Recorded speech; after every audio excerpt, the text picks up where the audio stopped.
Hello students, let's read the question. So the question is chromatin consist of, पूछा गया जो chromatin है वो उसमें क्या प्रेजेंट होता है, इट कंसिस्ट ऑफ व्हाट। सो हमें पता है कि जो क्रोमेटिन होता है ये कहाँ पे, हमें पता है न्यूक्लियस के अंदर इंटरफेस में अगर हम देखें तो जो डीएनए मटेरियल है वो क्रोमेटिन फाइबर या क्रोमेटिन नेट कह सकते हैं, इसके फॉर्म में प्रेजेंट है, क्रोमेटिन फाइबर के फॉर्म में प्रेजेंट है इंटरफेस में। और जब सेल डिवीजन का फेस आता है उस टाइम पे ये कंडेंस होकर क्रोमोसोम स्ट्रक्चर फॉर्म करता है। जनरली इंटरफेस में किस फॉर्म में, क्रोमेटिन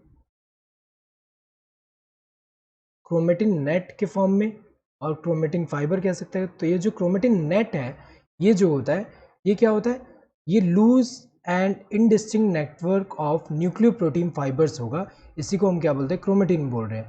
तो ये जो होता है ये कहाँ प्रेजेंट है, embedded in nucleoplasm.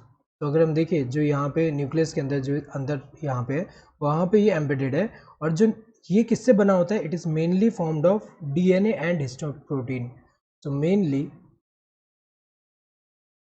chromatin net, it is mainly formed by, or we can say formed of, DNA and histone proteins, so ये मेनली है। लेकिन अगर कंपोजिशन में देखें क्रोमेटिन फाइबर में, तो chemically it consist of, chemically it consist of DNA, then RNA, then histone proteins, इसके अलावा नॉन हिस्टोन प्रोटीन भी, नॉन हिस्टोन प्रोटीन भी प्रेजेंट होता है।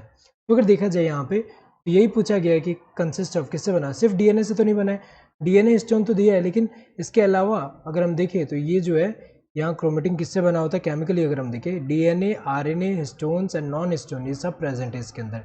तो दिस वन इज इनकरेक्ट क्योंकि स्पेसिफिकली ये सही है। इन दोनों में अगर हम देखें ये ज़्यादा सही है यहाँ पे क्योंकि इसमें आरएनए भी है, डीएनए भी है, histones and non histone. Mainly नहीं है, मेनली पूछा होता है सिर्फ तो फिर ये बोलते। और न्यूक्लियो यहाँ राइबो न्यूक्लियो प्रोटीन्स ओनली, सिर्फ राइबो न्यूक्लियो प्रोटीन ही नहीं है यहाँ पे, इसके अलावा ये भी प्रेजेंट है। Next, so correct answer would be this third one. Hope you understood the question. Thank you and all the best.